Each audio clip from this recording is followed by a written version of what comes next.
take a look at these two edits. Which one is smoother? You probably said the left one. Why is that? Although they are the same clips with the same transitions, one feels more natural and the other just doesn't breathe right.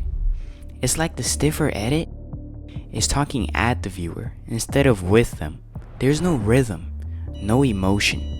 And the crazy part, it's not the clips or how they move. It's something much smaller, almost invisible, silently killing the flow of your edit. That missing piece, a graph. Now, I know what you're thinking. How can a simple graph make my video feel more human? And the secret is, graphs control how your movement feels.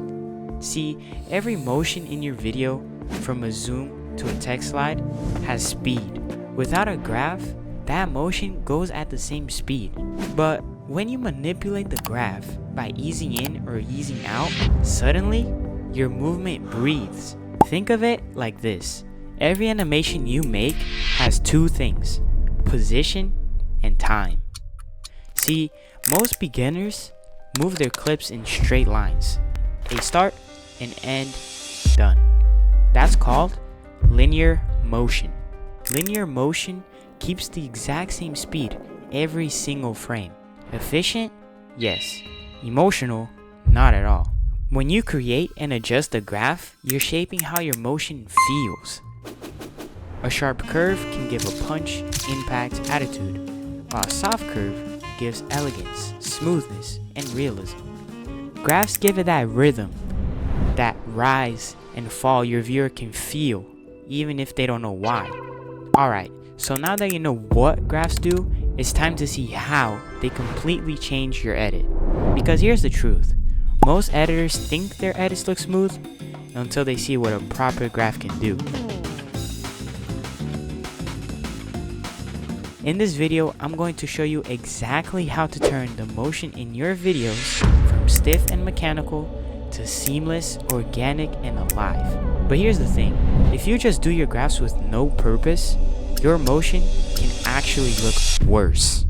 So I will walk you through on how to read a graph, how to shape it for the feeling you want, and how to use it to make your videos look like they were made by someone who's been editing for years. By the end, your motion won't just look smoother, it'll feel smoother. And once you see the difference, you'll never edit the same again. Alright guys, first things first, I'm gonna teach you guys how to read a graph. As you can see right here, I have this graph on the top right, and this is like a plugin.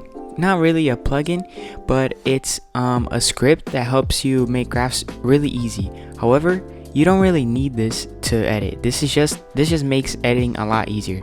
If you want to download this plugin, it's called Flow. However, you do have to pay. So I'm gonna add a solid here, or I'm gonna add a circle here, and I'm gonna add some movement to show you guys the graph. Okay guys, to add a graph, what you want to do is click on the stopwatch and just add any like 2 keyframes, as you can see, and then just add some like position, scale, rotation. I'm gonna use position for this one. And as you can see, you'll have these 2 little keyframes that make it go from one side to the other. And then to see the actual graph, you want to highlight all of the keyframes and go right here to this little like little square with a line. It should say graph editor, and if you click it, you see something like this.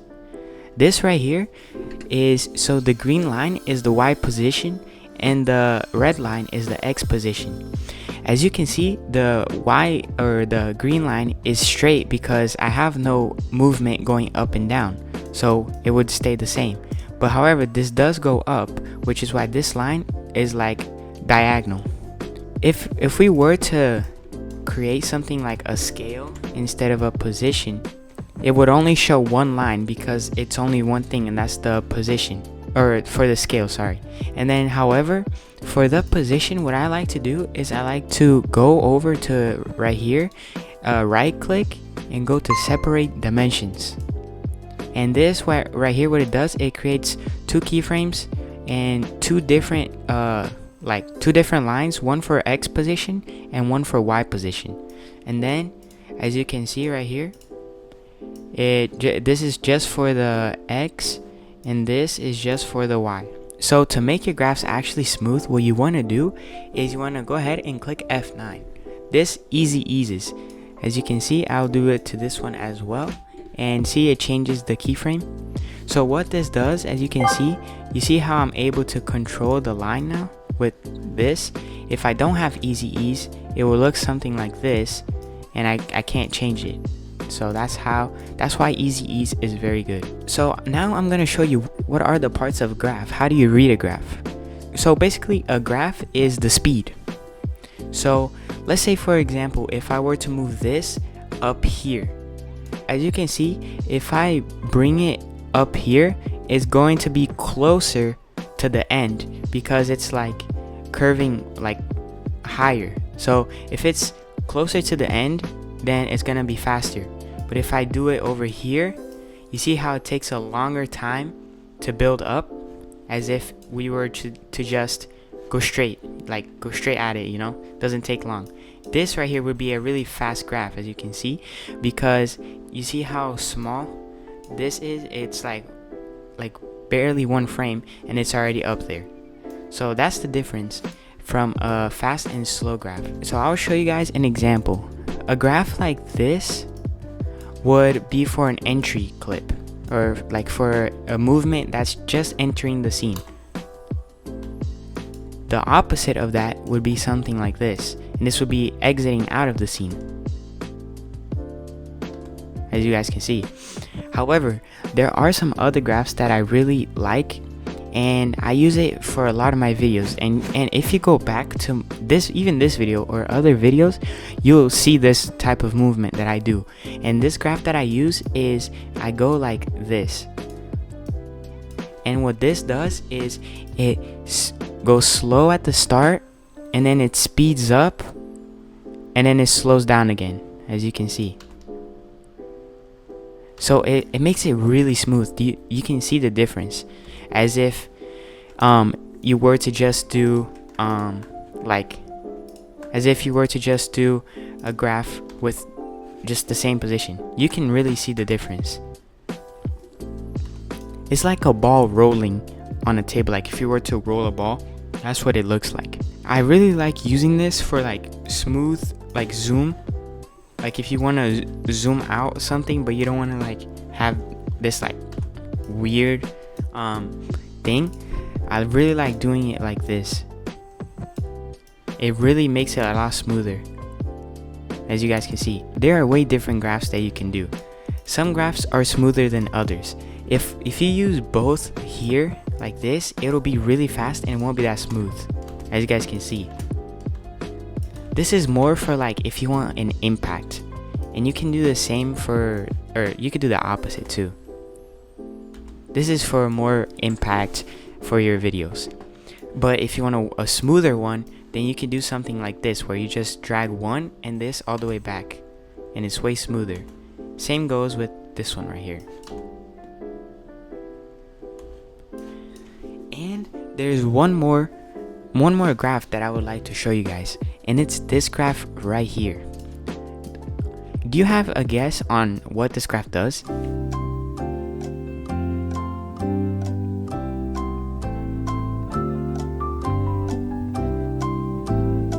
Your guess is probably right. It goes fast in the beginning, slows down, and then goes fast at the end. This graph can be good for positioning, but for zoom, like if you want to do a zoom out with many clips, this graph is way better with scale, because it's like one singular motion. As you guys can see, it's really good for zooms, and you can see it even in the intro of this video. In both of the examples, I use this graph right here to make the zooms more smoother. But I forgot to show you one more thing. There's a different type of graph that is pretty good. because this graph that I showed you is only one graph. There's another whole graph that can increase your potential and make your edits better. This graph that I'm telling you guys is the speed graph, and this is what it looks like. A lot of different creators use it. I personally don't use it because, well, I think that the other one is better for shaping, but there are some occasions on which I do use this graph. Although these graphs basically mean the same thing, or they can have the same result, this one can be shaped different than the other one. So what this graph does, this graph is more easier to read. So the higher it is, the faster it's gonna be, and the lower it is, the slower it's gonna be. So as you can guess, the middle right here is the peak, or the fast part of the video. And you can change this graph for something more like this, where it's fast in the beginning. You can even make it even more faster if you put it all the way. Or you can do it like really, like, as you guys can see, this really straight line, and it does that. So I feel like this graph, more people can grasp because it's a bit easier. This graph is really simple. So I feel like it's a lot easier for, like, if you're a beginner, let's say. But if I were you, I would try to master the first one that I showed you. Actually, you should master both, because if you're able to mix both of them in your edits will substantially increase. However, guys, that I did show you how to make your graphs, but there are a lot of mistakes that I see people doing, and that I have done myself. A lot of these mistakes are overcomplicating or putting too much speed on your motion. A lot of people, what they do, especially what I did in the beginning, they would do it like the graphs like this, or even me, and look, you see how it's like kind of rigid? Like I would do it like this sometimes. I would over exaggerate, and you see how it, like, there's a period right here where it's straight. That means like this whole period right here, you see how it like kind of like teleports. It doesn't look good, especially if you're doing editing, which requires a lot of smooth motion, like the Apple style or typography. So to make your edits feel smoother, don't overdo it. Don't overdo the speed, and try to just make it like smooth, I guess. Like, you can see the difference. So, and what I would do too is I would put this all the way up because I thought it would be good. But what it does is, you see how it like brings back, and I was like, I didn't know why, but later I figured it out. So I'm showing this to you guys so you don't make the same mistake that I did. Another mistake that I would do is, if I wanted to do like an entrance for an object, I would make the graph like this, and it would not be smooth at all because it's too fast. There's only a few editing styles on which you would want a graph like this. Most of the times, a graph that looks something like this is a lot more cleaner to the viewer, or even something like this is way better. So this is the mistake that I did in the past, so try not to do this because it can really ruin the emotion and the feel of your video. And so guys, like I said in the beginning, you need to understand how your scene is, on what effects there is in your clips, and from that you need a base on how your graph should be.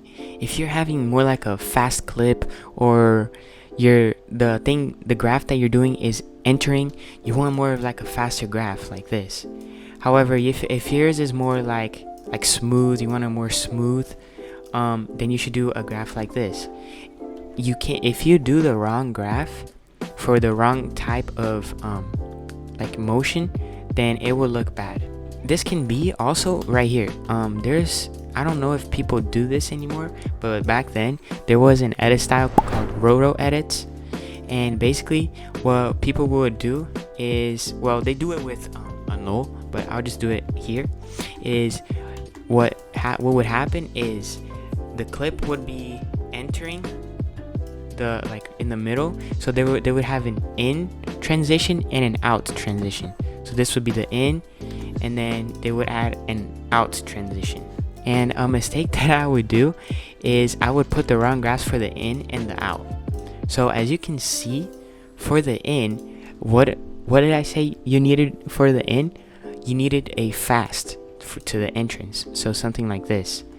But what I would do is sometimes I would do like this, and it would, you see how like just stops? That's not really smooth. Or I would do the opposite. I would do something like this, and you see how like it takes long to enter? That's not smooth. What you want is something like this. And then after you do the entrance, the out, it would be the opposite of the intro. So it would be like this, and then it would exit out. As you guys can see, it's not really smooth because you're supposed to use no objects, but this is just an example. And another mistake that I would do, this is really huge. If you're into those TikTok edits if you're doing those TikTok edits that are like with zooms and text, for your zooms, if you do it like really rigid, like if you do it like this, like you see how it's really rigid, you see how it takes a long time like there's a period right here where this line is kind of straight and there's no movement. As you can see, I'm moving my mouse and there's no movement. You don't want that. You don't want like to stop. You want a continuous motion. So like I said, don't make it too like strong. Like even curve it a little bit. It doesn't have to be straight. You can curve it a little bit like this, and you see how it has continuous motion? This makes it a lot smoother. So another tip, to make your motion more smoother, you should always do it with no objects. I have 2 videos where I talk about no objects, and if you use this video, what I taught you in this video with those 2 other videos, your edits will become much better. No object changes how your motion is, and I learned that the hard way. I didn't start using no objects until very late, and once I switched to no objects, it changed my edits drastically. So guys, I really hope my tutorial helped you, and if you guys want any more videos and ideas for smooth motion for effects, leave them down in the comments, and I read every comment and I reply. So make sure you guys tell me what you would like to see, or if you have any challenges for me to do. But yeah, thank you guys, and I'll see you in the next video.